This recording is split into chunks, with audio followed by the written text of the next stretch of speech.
ಯಾಕೋ ಏನಾಯ್ತು? ಇದ್ರಲ್ಲಿ ಯಾವ್ದು ಕೆಲ್ಸಕ್ಕೆ ಬರ್ದಿರೋ ಪೇಪರ್ಸ್ ಇದೆ ಕಣಪ್ಪ. ಅವನ ಅಕೌಂಟ್ ಡೀಟೇಲ್ಸು, ಬ್ಯಾಂಕು, ಆಮೇಲೆ ಅದ್ಯಾವ್ದೋ ಬಿಸ್ನೆಸ್ ಸಂಬಂಧಪಟ್ಟಿದ್ದ ಪೇಪರ್ಸು.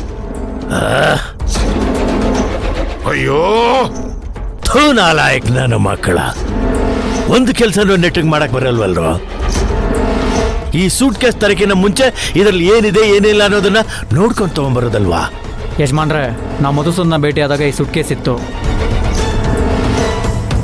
ಮೋಸ್ಟ್ಲಿ ಇದನ್ನ ಸೂರ್ಯ ಅವ್ರಿಗೆ ಕೊಡೋಕೆ ತಂದಿದಾರಂತ ನಾವು ಕಿತ್ಕೊಂಡ್ಬಂದ್ವಿ. ಈ ಕೆಲ್ಸಕ್ಕೆ ಬರ್ದೇ ಇರೋ ಸೂಟ್ ಕೇಸ್ನ ತರೋದಕ್ಕಿಂತ ಅವನನ್ನೇ ತಾಕೊಂಡ್ ಬಂದಿರ್ಬೋದಾಗಿತ್ತಲ್ವಾ?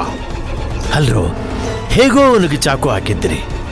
ಅದೇ ಸಂದರ್ಭದಲ್ಲಿ ಅವನ ಇಡೀ ಕಾರ್ನೇ ಚೆಕ್ ಮಾಡ್ಬಿಟ್ಟು ಬರ್ಬೋದಾಗಿತ್ತಲ್ವಾ? ಯಜಮಾನ್ರೆ, ನಮಗೆ ಅಷ್ಟೊಂದು ಟೈಮ್ ಇರಲಿಲ್ಲ. ಮೊದಲು ನಾವು ಅಲ್ಲಿಂದ ತಪ್ಸ್ಕೊಂಡ್ಬಂದ್ರೆ ಸಾಕಾಗಿತ್ತು ಯಜಮಾನ್ರೆ. ಚಿಚಿ, ಬರೀ ಓಡಿ ತಪ್ಪಿಸ್ಕೊಂಡು ಬರೋದೇ ಆಯ್ತು ನಿಮ್ದು.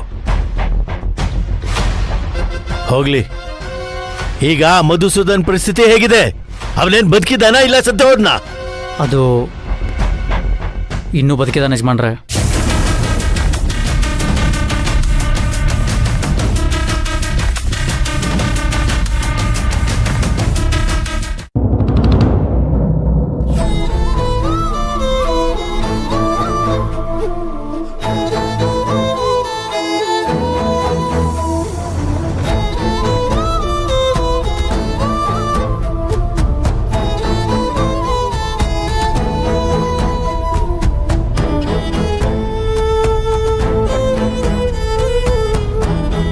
ನಮ್ಮ ಹುಡುಗ ಹಾಸ್ಪಿಟ್ಲಲ್ಲೇ ಇದ್ದಾನೆ.